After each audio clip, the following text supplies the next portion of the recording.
আসসালামু আলাইকুম শানুস mini world family, কেমন আছেন সবাই? আশা করি সবাই খুব ভালো আছেন। আমি আলহামদুলিল্লাহ ভালো আছি। এখানে আমার মেয়েটাও ঢেকি পাড়াচ্ছে। চালের গুঁড়া করা দেখে ও এটা করবে। আর এদিকে ভাইয়ের ছেলেটাও চলে এসেছে, ওদের শখটা পূরণ হচ্ছে। আর আমি তো একটু রেকর্ড করে নিয়েছি, যেহেতু এগুলো স্মৃতি থেকে যাবে, বড় হয়ে ওরা দেখতে পারবে। আর ঢেকিটা যেহেতু এখন নাই বললেই চলে, খুব কম মানুষের বাড়িতেই আছে, এই জন্যই আরও একটু রেকর্ড করে রাখলাম। আর এখানে আমাদের পাশের বাড়ি এক চাচি, তার মা এসেছে, আমাদের নানু হয়। এত বয়স্ক মানুষ এখন খুব কম দেখা যায়, যার কারণে আমি খুব এক্সাইটেড হয়ে একটু রেকর্ড করে নিয়েছি। আর আমরা গিয়েছিলাম পাশের বাড়িতেই ঘুরতে, সেখান থেকে এসে বড় ভাবি এখানে আম কেটে দিচ্ছে, কাঁচা আমের ভর্তা করা হবে। এক একজন এক একভাবে খাবে, কেউ হাতে কেটে, কেউ কাটারে কেটে। আমি হাতে কাটাটাই খাবো, আর যারা কাটারে কেটে খাবে ওরা ওর মধ্যে চিনি দিবে। আমি টক খেতেই পছন্দ করি, যার কারণে ভাবি আমাকে হাতে কেটে মেখে দিবে। দুইটা আলাদা করে মাখানো হচ্ছে।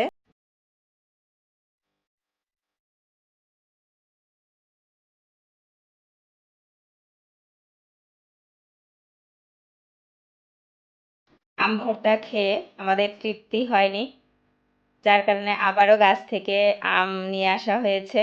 তবে এইবার আনা হয়েছে কাঁচা মিঠা আম। এটা ভাবি আবারও কেটে দিচ্ছে, কেটে মেখে আমরা আবার খেয়ে নিব। আম মাখা খেতে খেতে এর মধ্যে আমাদের দেব এসে উপস্থিত, আমার কাজিন মৃদুল। তো ওকে আমি দেব সম্বোধন করেছি বলে ও একটু লজ্জা পেয়ে গিয়েছে। যাই হোক, সে আমাদের সাথে কথাবার্তা বলে এখন বিদায় নিচ্ছে। আর এদিকে ভাবি কলার বড়া বানাবে, যার জন্য সে এটা রেডি করে নিচ্ছে। প্রথমে কলাটাকে ছিলে কলাটাও চটকে নিয়েছে, এরপরে দিয়েছে চালের গুঁড়া আর গুড়। এটা দিয়ে ভালো মতো মেখে নিয়েছে, আর সামান্য একটু লবণ দিয়েছে।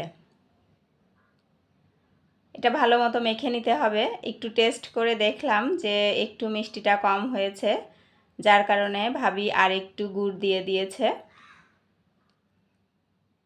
মাখানো শেষে এখন ভাবি এই কলার বড়াটা বানিয়ে নিচ্ছে। বানানো হয়ে গিয়েছে, এখন এটা আমরা টেস্ট করব। খুব টেস্ট হয়েছে খেতে এই কলার বড়াটা। আর কলার বড়া খাওয়ার কিছুক্ষণ পরেই ঝড় উঠেছে। তো ঝড়ের মধ্যে আমি ভয় পেয়ে গিয়েছি, কিন্তু বাচ্চারা খুব এক্সাইটেড হয়ে পড়েছে যে ওরা আম কুড়াতে যাবে। তো কি আর করার, চলে এসেছি। আমার বড় ভাইয়া এসেছে, বাচ্চারা এসেছে, ওরা আম কুড়াচ্ছে, ঝড়ে গাছ থেকে আম পড়ছে, খুব মজা পাচ্ছে মেয়েটা। যার কারণে আমিও সঙ্গ দিলাম, যে এরকম তো ও কখনো করেনি, কারণ সাধারণত এই সময়ে আসা হয় না বাড়িতে। তো এখন যখন সুযোগ এসেছে, সুযোগটাকে কেন হাতছাড়া করব।